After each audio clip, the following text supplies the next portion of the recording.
أعوذ بالله من الشيطان الرجيم بسم الله الرحمن الرحيم الحمد لله رب العالمين الصلاة والسلام عليك يا رسول الله। পবিত্র কোরআনে কারিমের বিষয়ভিত্তিক আলোচনায় আজকের আলোচনার বিষয় আল্লাহ কাদেরকে ভালোবাসেন। পবিত্র কোরআনে কারিমে আল্লাহ সুবহানাহু ওয়া তাআলা আল্লাহ যে বান্দাদের ভালোবাসেন তাদের কোন গুণাবলীর জন্য ভালোবাসেন তা উল্লেখ করেছেন। পবিত্র কোরআনে কারিমের মধ্যে হতে কয়েকটি আয়াত এখানে তুলে ধরা হলো। আল্লাহ সুবহানাহু ওয়া তাআলা পবিত্র কোরআনে কারিমে সূরা আল ইমরানের 159 নম্বর আয়াতে উল্লেখ করেছেন, তোমরা যখন কোনো বিষয়ে সংকল্প করিবে এবং আল্লাহর উপর নির্ভর করিবে, যারা আল্লাহর উপর নির্ভর করে আল্লাহ তাদেরকে ভালোবাসেন।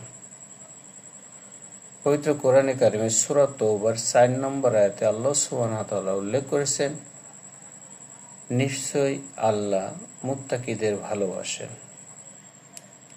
সূরা আল ইমরানের 76 নম্বর আয়াতে আল্লাহ সুবহানাহু ওয়া তাআলা উল্লেখ করেছেন, যখন কেউ কোনো অঙ্গীকার পূর্ণ করে এবং তাকওয়ার সাথে জীবনযাপন করে অবশ্যই আল্লাহ মুত্তাকিদের ভালোবাসেন।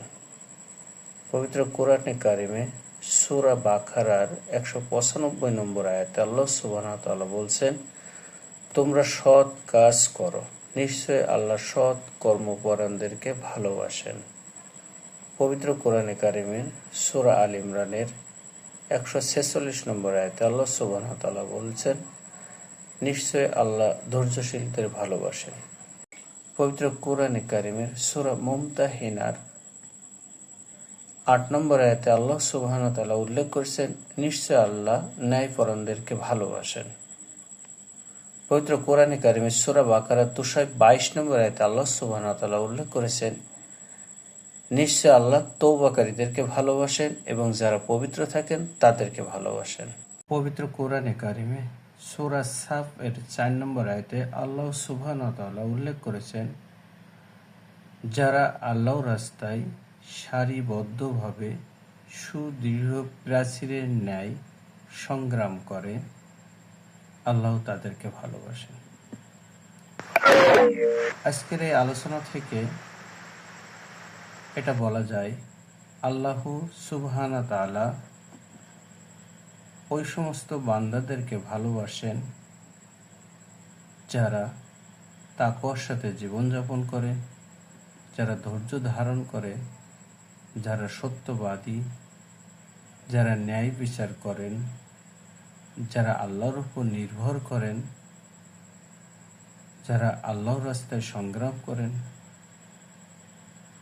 যারা তওবা করেন, যারা পবিত্র থাকেন। আল্লাহ সুবহানাহু ওয়া তাআলা আমাদেরকে ওই সমস্ত গুণাবলী দান করুক যা তিনি পছন্দ করেন। আখিরু দাওয়ানা আলহামদুলিল্লাহি রাব্বিল আলামিন। আসসালামু আলাইকুম ওয়া রাহমাতুল্লাহি ওয়া বারাকাতুহু।